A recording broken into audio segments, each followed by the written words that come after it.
오늘 아침 뉴스의 맥을 짚어드리는 시간 뉴스연구소, 오늘도 두 분의 연구위원 함께합니다. 경향신문 박순봉 기자, 그리고 김준일 시사평론가, 어서 오십시오. 안녕하세요. 예, 첫 뉴스는 밤사이에 화재 소식부터 정리를 좀 해봐야 될 것 같습니다. 부천에서 큰 불이 났어요. 네, 지금 사망자가 7명이나 발생을 했습니다.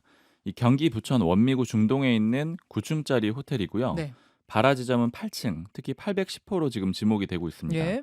어제 오후 7시 40분쯤에 여기에서 불이 났고요. 그로 인해서 사망자는 7명, 이 사망자 중에 남성이 4명, 여성 3명으로 현재까지 파악이 됐습니다. 그리고 부상자도 12명이나 나왔습니다. 부상자 중에 중상은 3명인데 다만 이 12명 모두 생명에는 지장이 없는 상태라고 지금 알려지고 있는 상태예요. 예. 이 사망자와 부상자 대부분이 8, 9층 이 객실 내부 혹은 그 근처의 계단과 복도에서 발견이 됐거든요. 네. 그러니까 발화 지점 인근에서 발견이 됐고, 그래서 이제 피하다가 도망치다가 그렇게 이제 나타난 걸로 보이고요. 좀 이제 의아한 지점이 한 가지가 있는 게 에어매트로 2명의 남녀가 뛰어내렸는데 모두 사망을 했습니다. 에어매트라면은 소방에서 깔아놓는 그 에어매트일 텐데 네. 뛰어내리라고 있는 에어매트로 뛰어내렸는데 왜 2명이 모두 사망을 했죠? 지금 일단 부천소방서에서 브리핑한 내용을 보면은 이렇게 얘기를 했어요. 처음에는 에어매트가 정상적으로 펼쳐져 있었는데 네.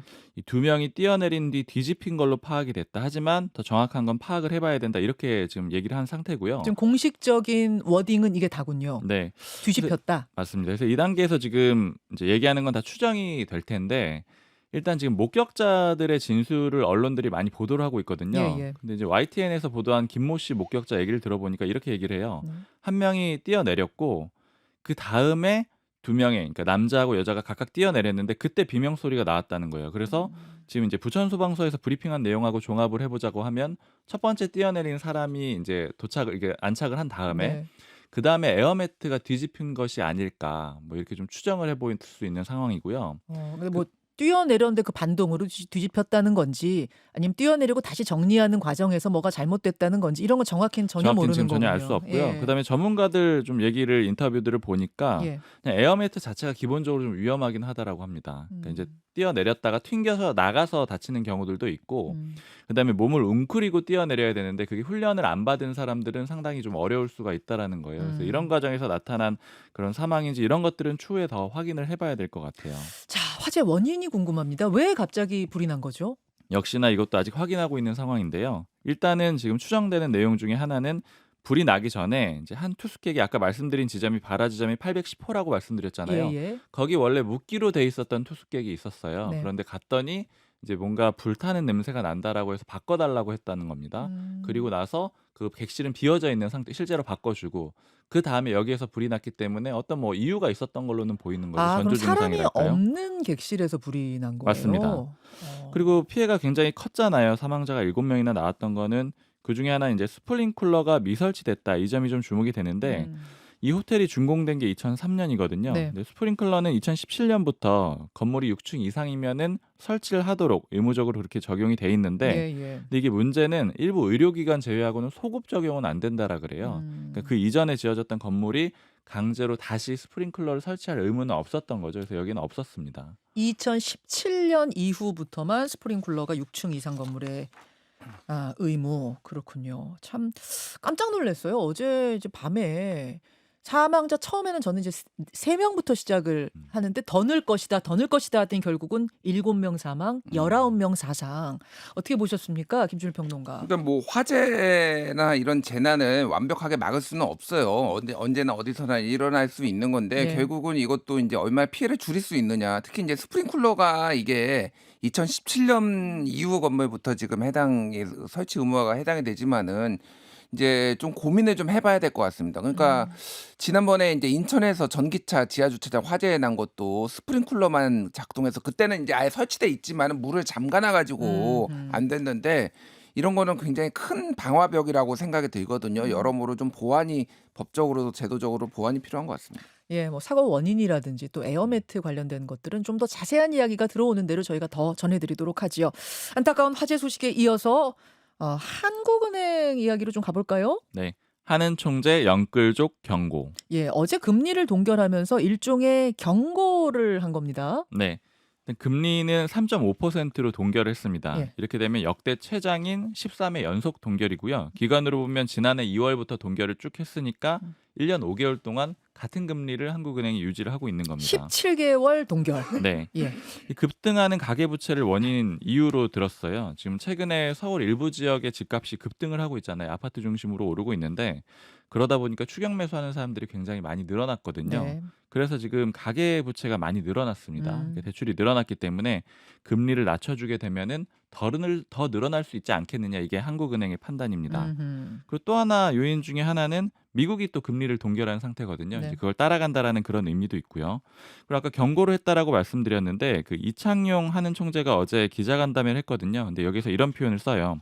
소위 말하는 영끌족, 그러니까 대출을 최대한 받아가지고 집을 사는 영끌족에 대해서 이번 정부의 주택 공급 대책이 현실적이고 과감한 점을 고려해야 된다, 이렇게 얘기를 했습니다. 그러니까 이 얘기는 정부의 주택 공급 정책, 이건 집값을 잡겠다라는 의지가 반영이 된 거거든요. 네. 이게 유효할 거니까 너무 무리해서 집 사지 마세요, 이렇게 이제 일종의 경고를 한 겁니다. 영혼까지 끌어모아서 빚 많이 내서 집 사지 말아라. 그러다 큰일 납니다. 조심하세요. 이제 이 경고를 한 건데 그래서 네. 얼마나 이게 이제 효과가 있을지는 모르겠어요. 지금 대세 상승의 초입이다 이런 이야기가 많이 나오니까 실수요자들은 또 살려면 하루라도 빨리 사야 돼 이런 마음이 있는 것도 사실이거든요. 맞아요. 사실은 금리를 낮추든 지금 이제 정부에서 보면은 가상금리를 높이는 방식으로 금융기관을 좀 압박을 해가지고 은행에서 대출금리를 많이 높여놨거든요. 예. 근데 그럼에도 불구하고 가계대출은 계속 늘고 있습니다. 그러니까 이 얘기는 집값이 너무 한번 크게 상승했던 걸 경험했던 사람들이 이 금리 조금 높다거나 뭐 음. 이런 이유 때문에 집을 안 살 것이냐라고 하면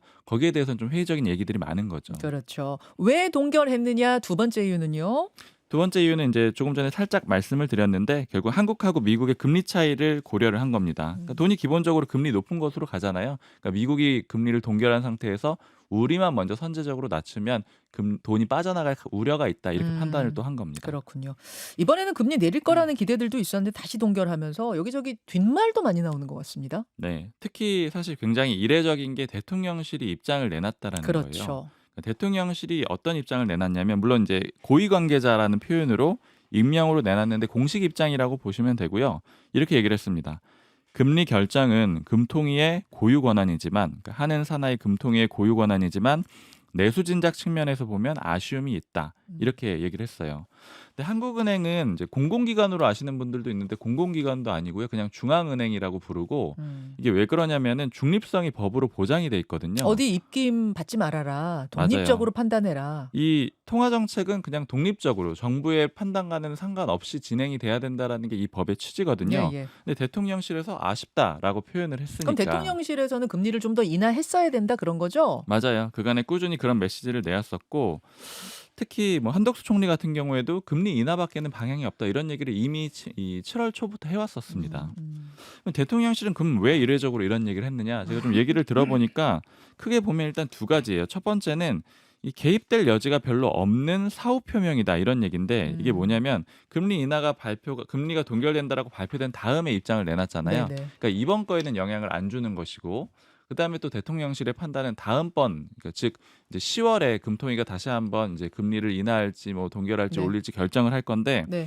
그 전에 9월 달에 미국이 금리를 다시 또 발표를 할 거거든요. 그때 인하할 가능성 거의 100%잖아요. 그때 100% 거의 인하할 가능성이 있다라고 대통령실은 보고 있고, 네. 인하를 하게 되면 우리나라도 어차피 할 수밖에 없는 거 아니냐. 즉 어. 이건 이미 결정된 수순이니까 지금 인하 쪽으로 얘기를 한다고 하더라도 그건 압박이 되는 것은 아니다, 이렇게 판단이 있는 근데 좀 거예요. 해명이 묘한데요. 어차피 발표 났기 때문에 영향 줄 일은 없고 다음번에는 인하할 게 뻔하기 때문에 인하하라고 말한 거다 이렇게 되는 거예요. 그렇죠. 이게 뭐 이제 공식 해명은 아니고 이제 분위기를 들어봤을 때 그렇다라는 거고요. 그리고 두 번째로 또 이렇게 이례적으로 입장을 밝힌 게 한은에 이런 결정이 좀 모순됐다라고 보는 게 있어요. 이게 무슨 얘기냐면 한은이 이번에 이렇게 이제 금리를 동결을 하면서 같이 얘기를 한 게 금년도 우리나라의 성장률을 좀 낮춰서 봤거든요. 0.1%포인트 낮췄는데 네. 그 이유가 뭐냐면 내수가 생각보다는 부진할 것 같다, 이런 이유 때문이었어요. 근데 대통령실이나 정부의 판단은 지금 여러 가지 뭐 민생 물가 대책도 하고 이렇게 하면서 내수 진작을 하고 있어서 지금 이제 이게 좋아지려고 하는데 오히려 금리 인하 때문에 안 되는데, 즉 금리를 낮추면서 내수 진작 때문에 성장률이 떨어질 것이다, 이렇게 보는 거는 좀 모순된 행보라는 거죠. 그렇게 볼 음. 바에는 차라리 금리를 인하해 주는 게 정부 정책이랑 시너지를 낼 수가 있는 거 아니냐 이런 음. 식으로 좀 판단을 하고 있습니다. 알겠습니다. 한덕수 총리도 뭐 경제 전문가고 그러니까 정부 사이드, 대통령실 사이드의 이 경제 전문가들 생각과 한은의 생각이 달랐다. 이렇게 보면 되겠네요. 맞아요. 알겠습니다. 예. 김준일 평론가. 예. 그러니까 대통령실이 불만을 좀 이례적이고 노골적으로 표현한 것 같습니다. 그러게요. 그러니까 이례적이진 않다고 보는데 예전에도 이전 정부에서도 뭐 이런 거 되게 많았는데 그래요? 좀 노골적이에요.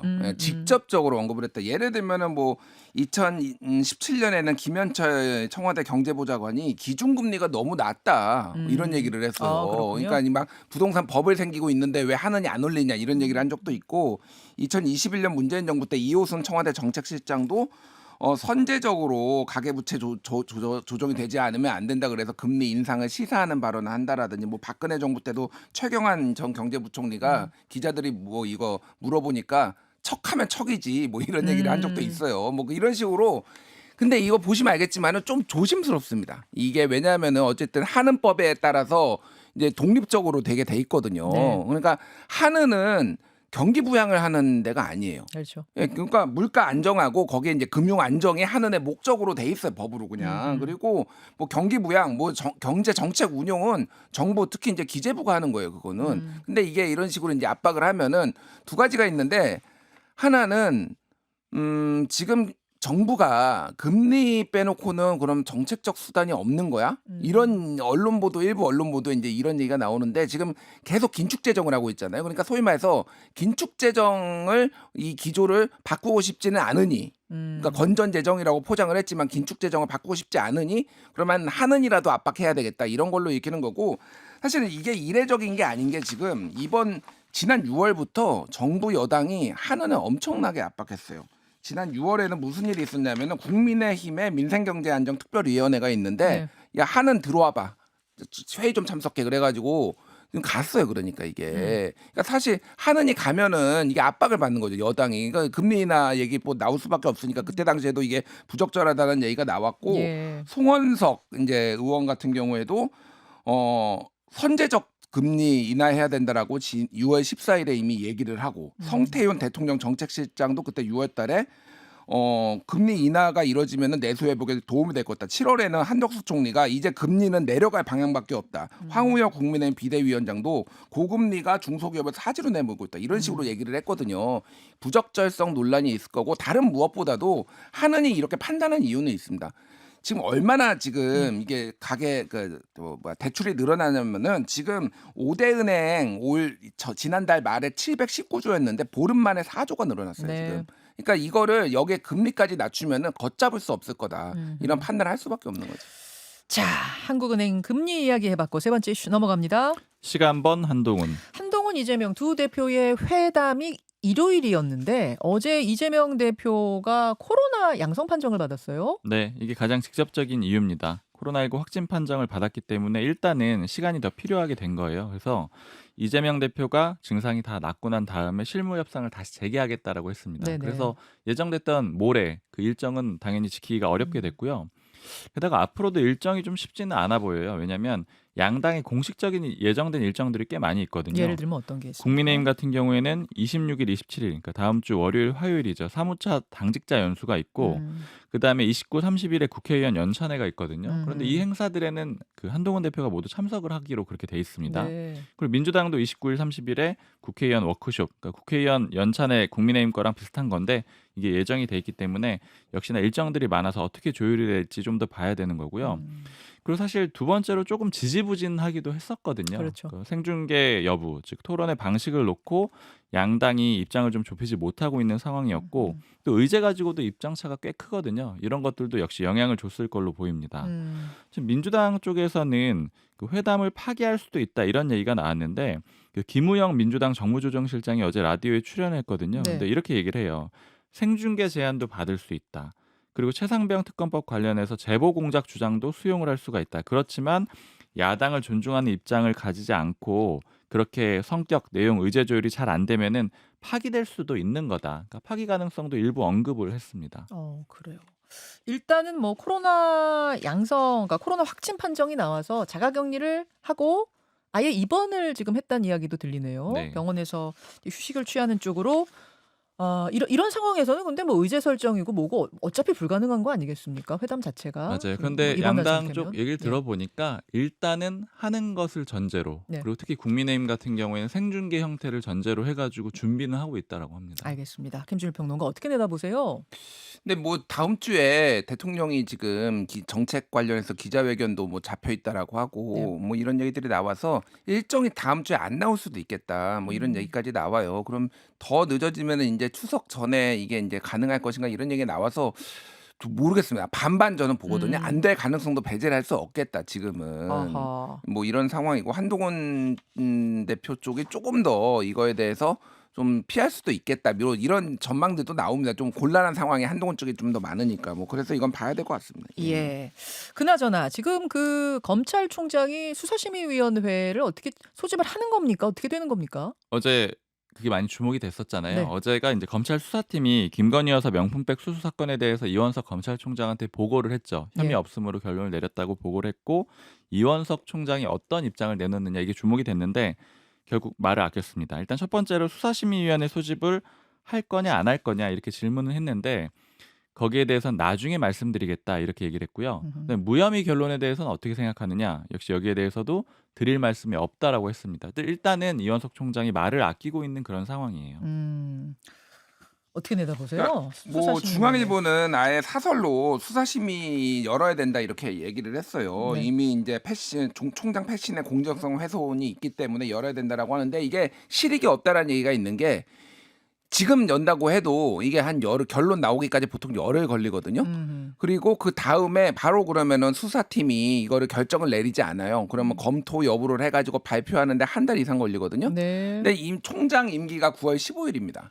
그러면은 지금 오늘 23일이니까 사실 한 3주 정도밖에 안 남았는데 총장 끝나고 나서 나오거나 사실 뭐 이게 유야무야 뭉개질 가능성도 있어서 이원석 총장 입장에서는 이게 실익이 있을지 여부가 그래서 뭐 판단을 해야 될 것 같습니다. 이거 그러니까 시간을 오래 끌 것 같지는 않아요. 그러니까 금명간에 이제 이거 결정을 할 것 같습니다. 뉴스게임에서 오늘 이 얘기는 조금 더 나눠보기로 하고 그다음 이슈 넘어갈까요? 법원 노소용 고통 분명해. 자, 어제 또 하나의 재판 결과가 나왔는데 이 최태원 SK그룹 회장과 노소용 아트센터 나비관장이 이혼 소송과 관련된 재판이죠. 맞습니다. 그러니까 기존에 그 최 회장하고 노 관장 사이에 이혼 소송은 진행이 됐고 2심까지 결과가 나온 상태잖아요. 네. 그러니까 1심에서는 소위 노 관장이 패한 걸로 판단이 됐지만 2심에서는 노 관장이 크게 승소를 했습니다. 네. 그때 재산 분할 액수가 1조 3,808억 원 정도 됐고 위자료는 20억 원 줘라 이렇게 결론이 났었죠. 네. 그리고 어제 결론이 나온 거는 다른 소송인데 노 관장이 최 회장의 동거인인 김희영 TNC재단 이사장을 상대로 제기한 위자료 소송이에요. 그러니까 최태원 회장이 아니라 그 네. 동거인한테 위자료 달라라는 소송. 맞아요. 당신 때문에 결혼이 깨졌고 내가 고통을 받았으니까 위자료를 달라 이런 취지인 거고요. 여기서도 노 관장이 사실상 승소를 했습니다. 위자료 30억 원을 청구했는데 법원은 20억 원을 지급해라 이렇게 판결을 내렸고요. 다만 김 이사장이 혼자 내는 게 아니고 최 회장이랑 공동으로 지급해라 이렇게 내렸습니다. 네. 근데 이게 조금 이제 헷갈리실 수가 있는 게 있어서 제가 어제 이혼 전문 변호사한테 한번 물어봤는데 기존에도 그 2심에서 그러니까 최 회장하고 노 관장 사이 소송에서 위자료 20억 원이 판결이 나왔었잖아요. 그러면 20억 원도 내고 김 이사장도 추가로 20억 원을 내는 거냐? 그건 아니에요. 아, 그래요. 예, 기존에 20억 원을 그냥 김 이사장하고 나눠서 내라는 그런 취지가 되는 거고요. 그렇군요. 그리고 공동으로 내라고 했는데 그럼 누구 한 명이 내는 거냐? 그냥 아무나 내도 상관이 없습니다. 이렇게 되면 최 회장이 낼 가능성이 높은데 그래서 금전적으로는 노 관장한테 이익은 없는 건데 다만 이번 판결의 의미는 누가 잘못했는지를 명확하게 법원이 짚었다라는 데 있다라는 거예요. 재판부의 표현을 좀 전해드리면 김 이사장과 최 회장의 부정행위와 혼외자 출산 뭐 이런 것들로 인해서 혼인관계가 파탄에 이르게 된 것으로 인정이 된다. 그리고 이로 인해 노 관장이 정신적 고통을 입었음이 분명하다. 즉, 요 누가 귀책 사유가 있는지를 명확히 했다라는 점에 그 핵심이 있습니다. 항소를 또 가나 했더니 그렇게 안 하고 김희영 씨가 다 받아들이겠다. 죄송하다. 사과하면서 20억 내겠다. 이렇게 한 거죠? 맞습니다. 예. 여기까지 가겠습니다. 두 분 수고하셨습니다. 감사합니다. 김현정의 뉴스쇼는 시청자 여러분의 참여를 기다립니다. 구독과 좋아요, 댓글 잊지 않으셨죠? 알림 설정을 해두시면 평일 아침 7시 10분 실시간 라이브도 참여하실 수 있습니다.